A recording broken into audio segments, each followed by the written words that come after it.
نبی کے لیے شرط مفروض الاتباع ہو، اس کی بات ماننا فرض ہو۔ کیوں اس کی بات ماننا کیوں فرض ہے؟ کیونکہ وہ مبعوث من اللہ ہوتا ہے، اللہ کا بھیجا ہوا ہوتا ہے۔ وَإِلَى مَدْيَنَ، ایسے ہے نا، مدین کی طرف، عاد کی طرف، سمود کی، قرآن نے ایک ایک کہا ہے، وَإِلَى سمودا وَإِلَى، ایک ایک کا جملہ، میں نے بھیجا، میں نے بھیجا، میں نے بھیجا۔ اِنَّا أَرْسَلْنَا نُوحًا إِلَىٰ قَوْمٍ، اللہ نے بھیجا۔ وَمَا أَرْسَلْنَاكَ إِلَّا رَحْمَةً، ہم نے آپ کو بھیجا۔ مرزا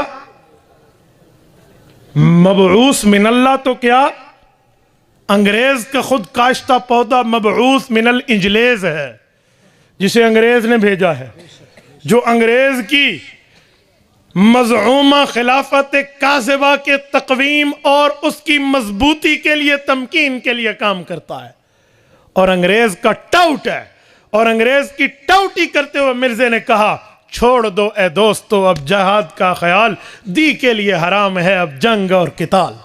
اس لیے کیوں انگریز جہاد سے کانپتا ہے، انگریز کا جہاد سے کپ کپی طاری ہوتی ہے، مجاہد سے انگریز کافر ڈرتا ہے، کیونکہ مجاہد موت سے نہیں ڈرتا اور دشمن موت سے ڈرتا ہے، اس لیے انگریز مجاہد سے ڈرتا ہے۔ لیکن یہ انگریز کو خوش کرنے کے لیے، ان کی حمایت کے لینے کے لیے جہاد کو منسوخ کر کے اپنا معجزہ بتا رہا ہے۔ ٹیپو سلطان رحمت اللہ علیہ نے فوت ہوتے وقت کہا تھا میری زندگی بزدلوں کے لیے موت کا پیغام ہے۔ مسلمانوں کو تم کیا جانو، جذبہ جہاد کو تم کیا سمجھو۔ قرآن کریم کہتے کہ جب صحابہ کرام میدان جہاد میں اترتے تو انہیں اونگ آنا شروع ہو جاتی، اونگ آنا، نیند، یہاں تو نیندیں اڑ جاتی ہیں، لیکن ان کا تثبیت قلب اتنا تھا، ان کا ایمان اتنا تھا، تربیت رسول میں یہ اس رتبے پر پہنچ چکے تھے کہ سامنے چلتی اور کھٹکتی تلواریں دیکھ کے بھی انہیں سکون کی نیند آ جاتی تھی۔ کیوں؟ وہ جذبہ جہاد سے سرشار تھے۔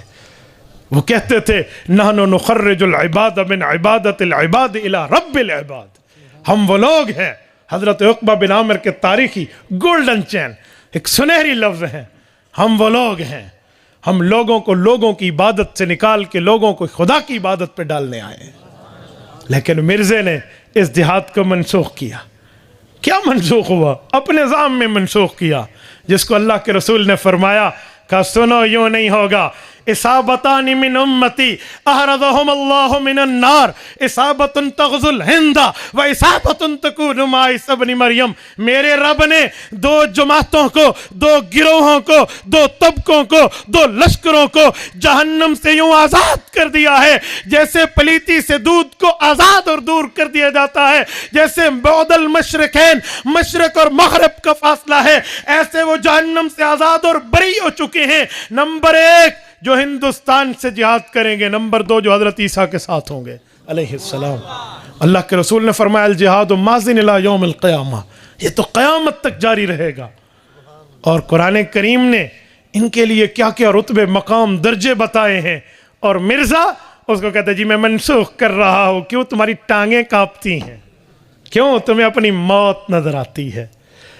اور سنو، نبی مبعوث من اللہ ہوتا ہے تبھی مفروض الاتباع ہوتا ہے، اس کی بات ماننا فرض ہوتی ہے۔ جب مرزا مبعوث من اللہ نہیں ہے، مبعوث من الانجلیز اور انگریز ہے، تو اس کی بات ماننا کہاں سے فرض ہو گئی؟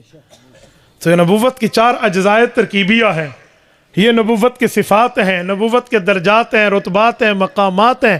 ان کو سامنے رکھ کے بھی مرزا پھر بھی عام نبی بھی نہیں بنتا، چہ جائے کہ اسے ختم نبوت کی مہر لگی ہو۔ سبحان اللہ، عجیب بات ہے، عجیب بات ہے۔ یہ تو وہی بات ہے، میراثی چوری میں پکڑا گیا، لوگوں نے منہ کالا کر کے گدھے پہ بٹھا کے دھکے دے دے کے دھرے دھرے لان تان کر کے گھر کے دروازے تک پہنچایا، تو میراثی گدھے سے اترا، اپنی بیوی کے سامنے سینہ تان کے کہتا ہے لوگوں نے بڑی کوشش کی مجھے گدھے سے گرا دیں، لیکن اللہ نے عزت دی ہے، میں نہ گر سکا۔ یہ مرزا، یہ ختم نبوت کی مہر لگی ہے۔ اے منہ تے میسور دی دال۔